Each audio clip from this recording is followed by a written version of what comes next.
wabarakatuh. Kembali lagi dengan saya Leni Agustin. Di video kali ini aku akan membahas tentang pembahasan tryout yang keempat, khususnya sinonim, antonim, dan analogi. Karena tuh banyak banget yang bilang, "Kak, kenapa sih kalau video kakak tuh selalu bahas matematika, bikin pusing aja, bikin bingung aja, bikin stres aja, perhitungan setiap hari?" Nah, jadi di sini aku akan membahas tentang sinonim, antonim, dan analogi. Ya, sebenarnya sih aku nggak ahli banget ya di kayak gini-ginian gitu. Jadi kalau misalnya ada kesalahan, ada kekeliruan, silahkan kalian komentar di bawah. "Kak, ini tuh nggak bagus." Salah. Ini tuh nggak sesuai dengan jawabannya, beginilah, begitulah. Tapi kalian komentar yang sopan gitu loh. Jangan mengomentar tapi ngejudge gitu. Oke, jadilah netizen yang positif. Oke, jangan lupa untuk subscribe channel ini, like video ini, dan share ke seluruh teman-teman kalian bahwa pembahasan tryout 4 itu sudah tayang. Oke, langsung saja mari kita nonton. Ini dia videonya.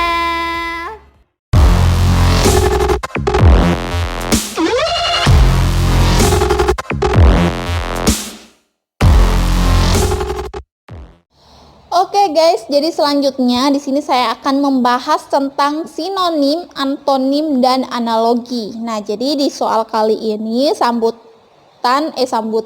lanjutan dari soal-soal kemarin atau pembahasan kemarin mengenai tryout yang keempat. Jadi ini masih pembahasan tryout keempat ya. Kemarin sudah saya bahas mengenai matematikanya, kuantitatifnya. Jadi silahkan teman-teman cek video sebelumnya kalau kalian belum nonton. Oke, di sini saya akan menjelaskan tentang sinonim dan antonim serta analogi. Sebenarnya di pembahasan kali ini saya itu tidak cukup ahli dalam menjelaskan karena buram. Ya. Karena karena kalau sinonim dan antonim itu nggak ada trik sih seperti matematika. Triknya itu ya cuma kalian harus perbanyak kosakata, kalian harus banyak-banyak buka kamus gitu. Oke, langsung saja ya di nomor 6 di sini soalnya mengenai like. Bukan bahasa Inggris like ya. Jadi ini like dalam bahasa Indonesia. Nah, di sini ada tanda sama dengan. Nah, jadi kalau tanda sama dengan itu berarti dia sinonim ya. Mungkin di UMPTKN itu tidak mengatakan carilah sinonim dari kata ini. Dia tidak menggunakan petunjuk seperti itu ya, tapi dia langsung to the point menggunakan tanda sama dengan. Nah, ketika dia sama dengan berarti itu persamaan kata atau sinonim. Oke, di nomor 6 ini yang saya cari, like itu adalah memenuhi persyaratan yang ditentukan atau yang harus ada, atau patut, pantas, atau layak. Nah, jadi di sini sudah jelas bahwa jawabannya itu patut, B ya. Kenapa? Karena like itu adalah memenuhi persyaratan yang telah ditentukan. Jadi kita patut gitu loh untuk menyelesaikan sesuatu. Kita patuh terhadap pekerjaan atau persyaratan itu. Oke, jadi like itu sinonimnya patut. Oke. Nah, jadi next ke nomor 7. Ini masih tanda sama dengannya. Masih tanda sama dengan, berarti dia masih meminta sinonim. Itu epilog. Nah, ini sih cukup mudah bagi saya kan ini sudah sering terdengar di bahasa Indonesia ya. Dimana epilog itu adalah bagian penutup pada karya sastra yang fungsinya itu menyampaikan intisari atau menafsirkan maksud karya orang itu pada cerita yang dia bikin gitu loh, dia buat. Jadi epilog itu penutup. Ini sih cukup sudah sering terdengar ya, epilog itu penutup. Itu ada di bahasa Indonesia. Nah, jadi jawaban nomor 7 adalah penutup. Oke, next ke soal nomor 8 ya guys. Langsung aja kita nomor 8. Di sini masih menggunakan tanda sama dengan renovasi. Nah, ini tuh juga masih sering terdengar ya karena renovasi. Nah, renovasi itu adalah pembaharuan atau mengubah sesuatu menjadi lebih yang baik lagi ya. Seperti itu renovasi kayak si A lagi mau merenovasi rumahnya. Nah, jadi dia mau memperbaiki rumahnya atau meningkatkan rumahnya. Sehingga jawaban di sini adalah C. Nah, jadi mungkin 3 out keempat ini cukup mudah sih guys, kata-katanya itu sudah sering terdengar gitu loh. Oke, jadi itu tadi ya jawaban nomor 8, renovasi, yaitu meningkatkan, memperbaiki atau memperbaharui, pokoknya lebih bagus lagi dari sebelumnya gitu loh. Kalian bisa pahami ya kata-katanya, siapa tahu nanti muncul di UMPTKIN kalian. Oke, nomor 9, insidental. Nah, kalau menurut aku sih ini masih asing bagi saya sendiri, dan tandanya di sini bukan sama dengan lagi, tapi dia dalam matematika lebih besar dan lebih kecil ya. Tapi kalau di bahasa Indonesia ini artinya lawan kata atau antonim. Nah, di sini insidental itu dilakukan hanya pada kesempatan atau waktu tertentu saja. Nah, berarti pada waktu tertentu saja. Berarti dia bisa masuk khusus, bisa, tertentu bisa, karena kan dilaksanakan pada waktu tertentu saja. Istimewa bisa juga dikatakan, sehingga lawan katanya yaitu rutin, karena rutin kan dikerjakan setiap hari ya, sementara insidental itu artinya dilakukan pada waktu tertentu saja, sedangkan rutin setiap hari. Nah, jadi lawan kata insidental yaitu rutin. A. Oke, next nomor 10, plural. Nah, jadi ini kalau bagi saya cukup mudah ya, karena sering aku dengar plural. Di sini juga menggunakan tanda seperti ini, seperti nomor 9 tadi. Jadi dia mencari antonim. Nah, plural itu artinya jamak lebih dari satu. Nah, jadi kalau lebih dari satu berarti lawan katanya tunggal ya, tunggal. Oke, karena kan lebih dari satu itu banyak, jadi ini bukan, nggak termasuk karena sudah persamaannya sedikit, bukan juga. Sebenarnya ini kalau kalian terkecoh bisa sih, tapi tidak begitu masuk gitu loh. Dan ganda kan 2, nah sementara ini kan kita mau cari yang satu ya.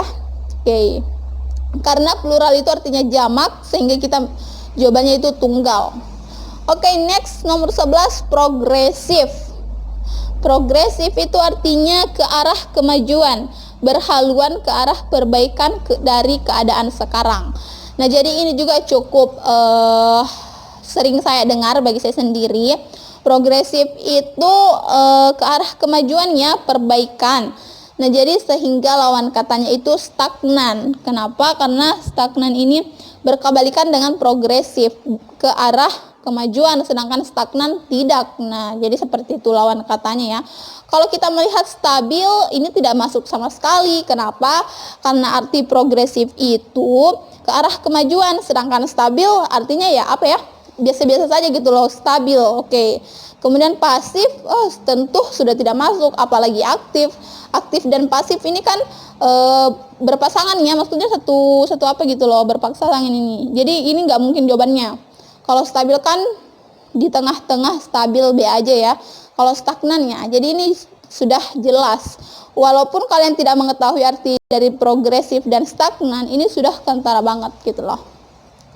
Oke, next nomor 12 dan nomor 13. Jadi ini adalah soal analogi, dimana soal analogi ini kalian membutuhkan kata-kata yang cocok untuk soalnya ini loh.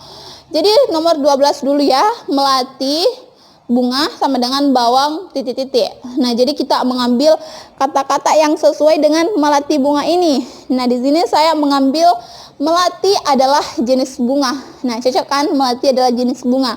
Maka bawang ini adalah jenis umbi. Nah, bawang kan umbi kan? Bukan merah, jangan bawang merah, nah enggak kan? Oke, jadi jawabannya B, merah. Bawang putih jangan ya.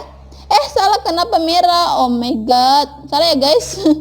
Jadi jawabannya adalah umbi, dimana kata-kata yang saya tambahkan yaitu melati adalah jenis bunga dan bawang adalah jenis umbi. Oke.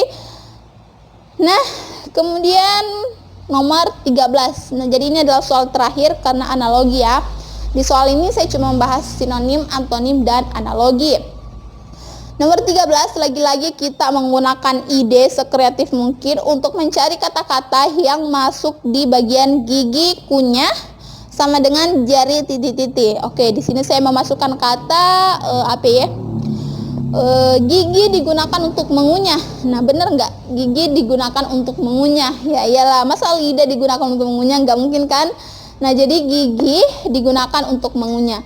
Jari digunakan untuk memegang. Nah, jadi atau pegang. Nah, jadi jawabannya adalah B. Oke, jari digunakan untuk lentik, salah kan? Jari digunakan untuk buku. Nah, salah juga. Jari digunakan untuk tangan, salah. Jari digunakan untuk manis, salah ya.